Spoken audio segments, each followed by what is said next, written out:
Tips to improve your writing skills. ഇത് actually ഒരു second video ആണ്. ലാസ്റ്റ് വീഡിയോയിൽ നമ്മൾ നോയിങ് ദ ഫോമാറ്റ് അതുപോലെ കുറച്ചധികം ടിപ്സ് ഡിസ്കസ് ചെയ്തിട്ടുണ്ടായിരുന്നു. ഇന്ന് നമ്മൾ ആദ്യം തുടങ്ങാൻ പോകുന്നത് പ്ലാനിങ്ങിലൂടെയാണ്. എന്തൊക്കെയാണ് നമ്മൾ എഴുതുന്നത് എന്നതിനെക്കുറിച്ച് ഒരു പ്രയർ പ്ലാനിങ് അത്യാവശ്യമാണ്. അതിനകത്ത് വരുന്നതാണ് knowing the vocabulary or choosing the vocabulary. നമ്മൾ ഏതൊക്കെ വേർഡ്സ് ആണ് യൂസ് ചെയ്യാൻ പോകുന്നത് എന്നതിനെക്കുറിച്ച് നമ്മൾ നേരത്തെ പ്രിപ്പയർ ചെയ്യാം. അതുപോലെ തന്നെ ഓർഗനൈസിങ് എന്ന് പറഞ്ഞാൽ ആദ്യം പറയേണ്ടത് ആദ്യം, പിന്നെ പറയേണ്ടത് പിന്നെ, അവസാനിപ്പിക്കേണ്ടത് എങ്ങനെ, ഈ ഒരു പ്ലാനിങ്ങോട് കൂടിയിട്ടായിരിക്കണം നമ്മൾ ഏതൊരു ക്വസ്റ്റിനെയും അറ്റൻഡ് ചെയ്യുന്നത്. So planning is very important. Now the second one, knowing the success criteria എന്ന് വെച്ചാൽ ഒരു 10 മാർക്സിന്റെ ക്വസ്റ്റ്യനിൽ എങ്ങനെ 10 മാർക്സും സ്കോർ ചെയ്യാം എന്ന ആ ഒരു ക്രൈറ്റീരിയ നമ്മൾ മനസ്സിലാക്കി വെക്കണം. ഫോർ എക്സാമ്പിൾ, ഇപ്പോൾ ഒരു പ്രൊഫൈൽ എഴുതാനാണെങ്കിൽ പ്രൊഫൈലിന്റെ ടൈറ്റിൽ എഴുതി കഴിഞ്ഞാൽ നമുക്ക് 1 മാർക്ക്, അല്ലെങ്കിൽ അതിന്റെ പ്രപ്പോർഷൻസ് കറക്റ്റ് ആക്കിയെങ്കിൽ ഇത്ര മാർക്ക്. അപ്പോൾ എന്തെല്ലാം കാര്യങ്ങളാണോ എക്സാമിനർ നോക്കുന്നത്, ഈ ഒരു ഫുൾ മാർക്ക് കിട്ടാൻ വേണ്ടിയിട്ട് നമ്മൾ അതിനകത്ത് എന്തെല്ലാം കാര്യങ്ങളാണ് ശ്രദ്ധിക്കേണ്ടത് എന്നതിനെ കുറിച്ചിട്ട് ഓരോ ഫോമാറ്റ്സിനെയും കുറിച്ചിട്ട് നല്ലൊരു ഐഡിയ നമ്മൾ ആദ്യമേ ഉണ്ടാക്കി വെക്കണം.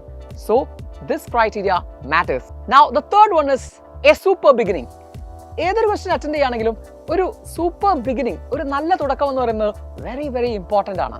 നമ്മളെക്കുറിച്ചൊരു നല്ല ഇംപ്രഷൻ ആണ് ആ എക്സാമിനറിന് ആ ഒരു ഇൻട്രൊഡക്ഷനിലൂടെ നമുക്ക് കൊടുക്കാൻ പറ്റുന്നത്. ഓക്കെ, സോ എങ്ങനെ നമുക്ക് ഇങ്ങനെ ഒരു നല്ല സൂപ്പർ ബിഗിനിങ് ഉണ്ടാക്കാം? ഇവിടെ നിങ്ങൾക്ക് ചില പ്രോവേർബ്സ് യൂസ് ചെയ്യാം. അതുപോലെ തന്നെ ചില കോഡ്സ്, എമിനന്റ് പേഴ്സണാലിറ്റീസിന്റെ കോഡ്സ് പഠിച്ചു വെച്ച് കഴിഞ്ഞാൽ, അതുപോലെ തന്നെ ഇനി ഏതെങ്കിലും ഒരു ചാപ്റ്റർ ബേസ് ചെയ്തിട്ടുള്ള ക്വസ്റ്റ്യൻ ആണെങ്കിൽ ഏതെങ്കിലും ഒരു ക്യാരക്ടറിന്റെ ഒരു ഡയലോഗ് വെച്ചിട്ടൊക്കെ നമുക്ക് എന്ത് ചെയ്യാം, ഈ ആൻസേഴ്സ് സ്റ്റാർട്ട് ചെയ്യാം. ഫോർ എക്സാമ്പിൾ, ഏറ്റവും കൂടുതൽ നമുക്കിത് ഉപയോഗപ്പെടുത്താൻ പറ്റുന്നത് സ്പീച്ചസിലും അതുപോലെ എസ്സേസിലും ഒക്കെയാണ്.